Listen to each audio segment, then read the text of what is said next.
USDA under the Trump administration is choosing to pull hungry children into this fight. They're not just in this fight, they're being pulled into this fight, used as pawns for short-term political gain. Wow. Okay. That was quite the clip. Senator Waro really came out swinging in that exchange, didn't he? He painted a picture of the Trump-era USDA as heartless, cutting off food to hungry families, calling funds a slush fund, and supposedly turning its back on Georgia's food banks.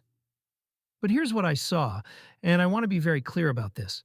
I saw a political performance, not a policy discussion. This wasn't about feeding people.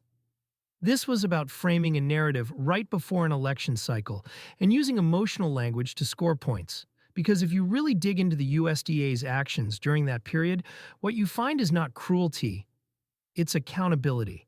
It's about making sure hundreds of millions of taxpayer dollars aren't just being thrown around without oversight or clear results. And honestly, when you hear phrases like $500 million emergency food fund, don't just assume that money was automatically going to feed families. The USDA was questioning how those funds were being used and where they were going. And that's something every American should support. So, yeah, I have a lot to say about this one. Because this clip is a perfect example of how Washington politics twists good governance into bad press. Stick around. Because in the next part, we're going to break down exactly why the Trump-era USDA was right to make tough calls, and why oversight isn't cruelty. It's common sense. And hey, before we dive in, make sure to hit that subscribe button if you want real talk, not sound bites. Drop a comment too. I want to know if you think the USDA made the right call here. Let's get into it. Senator Warnock. Thank you, Mr. Chairman. And Senator Lujan, I'm also praying about this. Amen. These SNAP recipients. There's a Ghanaian proverb that says, when you pray, move your feet. Amen. So we need to be praying with our lips and our legs and make sure we don't have hungry folks in this, the wealthiest country on the planet.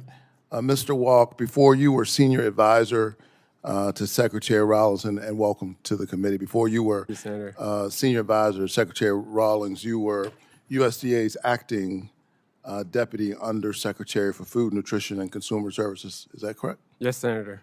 And this includes the USDA office primarily charged with managing food assistance programs. Senator, that's correct. And this office also administers the Emergency Food Assistance Program, which provides food to partners on the ground, including food banks, correct? Yes, Senator. Mr. Walk, as acting head of this office, did you participate in any way in carrying out this administration's nutrition policy of abruptly canceling $500 million, or about 94 million pounds of food headed towards our food banks and meant to feed hungry Americans? Yes or no? Senator, no, I was not. You weren't involved in that at all? This was food intended for food banks in Georgia. I'm in touch with these banks. It's interesting to me that you said you're not involved at all, because when we sent a letter to the Secretary asking for more information about this decision, this decision to abruptly cancel the food bank lifeline that Congress had approved on a bipartisan basis.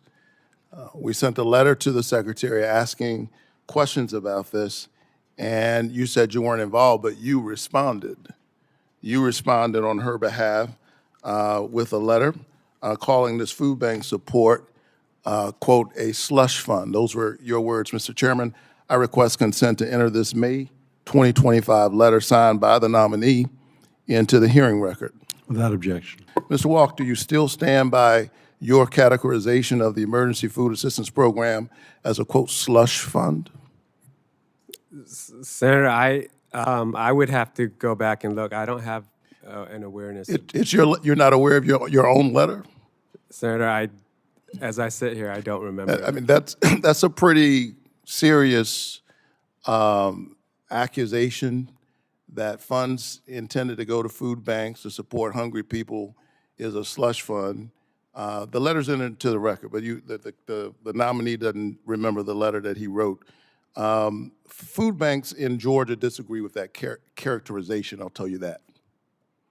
And they tell me that canceling this federal support has made it harder to feed hungry Georgians and has meant that more families and children in Georgia go hungry. And so to add injury on top of injury, not just insult to injury, this coming weekend, because Republicans in Congress are pitting people who need health care against people who need food, and sometimes those are the same people. 1.4 million Georgians are about to lose SNAP. That's 1 in 8 Georgians, folks who sent me here to represent them and their families. They're facing this weekend, and it's putting even more strain on our depleted food banks who were robbed of $500 million because it was deemed a slush fund, even as children go to bed hungry, God forbid, in the next few days. Mr. Walker, are you aware of USDA's SNAP contingency fund? Yes or no? Yes or no, are you aware of it? Sir, I'm aware of that issue. Are you aware that USDA, despite bipartisan demands from Congress, is refusing to use that fund to help keep food assistance going to families after Saturday? Yes or no? Senator, my understanding is that is now in litigation, and Right, it's in litigation because the administration is refusing to use the funds, correct? It wouldn't be in litigation if the administration would just use the $5 billion that's available to use, correct? On top of the other funds that my colleague just referred to.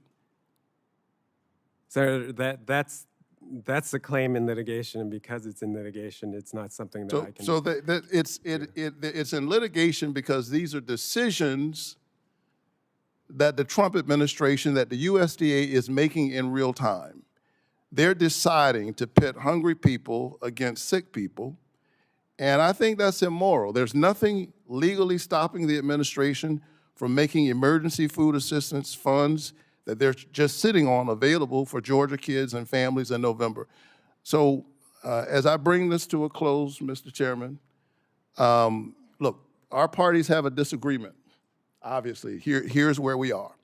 But even as we debate what to do about these ACA subsidies, it is indisputable that the USDA under the Trump administration is choosing to pull hungry children into this fight. They're not just in this fight, they're being pulled into this fight, used as pawns for short-term political gain. I think it's deeply immoral. And I think we can certainly do better than that. Mr. Chairman, I yield. Thank you. I guess the only thing I would say, the easiest thing to do would be to end the shutdown and pass a clean CR. All right. Now that we've seen the full exchange, let's talk facts. Senator Waro spent most of that time grilling Mr. Walk, the Trump-era USDA official, about the cancellation of a $500 million food distribution program. He framed it as if this money was ripped right out of the hands of hungry families. But here's what he didn't mention. That program wasn't just food on trucks. It was a massive federal spending plan that lacked proper auditing, had serious duplication issues, and was raising red flags about how efficiently the money was actually reaching people in need. So when the USDA under the Trump administration paused or redirected funds, it wasn't because they didn't care about feeding people. It was because they refused to waste taxpayer money under vague or politically motivated programs. Calling something a slush fund isn't cruel. It's an act of financial honesty.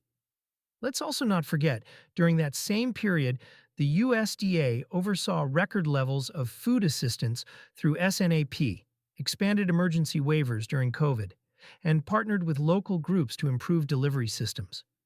That's not negligence, that's reform.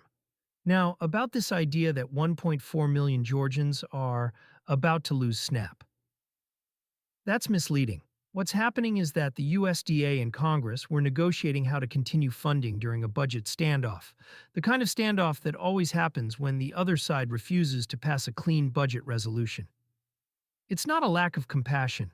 It's a fight over responsibility. Do we just print money endlessly? Or do we manage it wisely to ensure help goes to the right places, sustainably? And when Senator Waro says the USDA is pitting hungry people against sick people, that's pure emotion. The truth is, the USDA was trying to make limited funds stretch farther during a politically driven shutdown. They weren't choosing who to feed, they were trying to keep the system from collapsing entirely. Let's be honest. Every time a Republican administration tries to clean up bloated spending, it's instantly labeled as heartless. But if the roles were reversed, and Democrats were cracking down on misuse of funds, the media would call it fiscal responsibility. That's the double standard we're seeing here. At the end of the day, good governance isn't about optics. It's about outcomes. If you're running the USDA, you have to ensure programs are targeted, efficient, and free of corruption. That's exactly what Trump's USDA was trying to do. Protect integrity in food programs so that every dollar truly helps someone in need, not just feed bureaucracy. So my takeaway? Senator Waro made his speech sound righteous, but the Trump-era USDA made the right call. They weren't against feeding people. They were against political misuse of hunger as a talking point. And I stand by that. If you agree that we need more accountability and less political theater in D.C., go ahead and like this video. Share it, especially with someone who thinks oversight means cruelty. Because the truth is, compassion without accountability is chaos, and America deserves better than that. Thank you for watching. See you on the next one.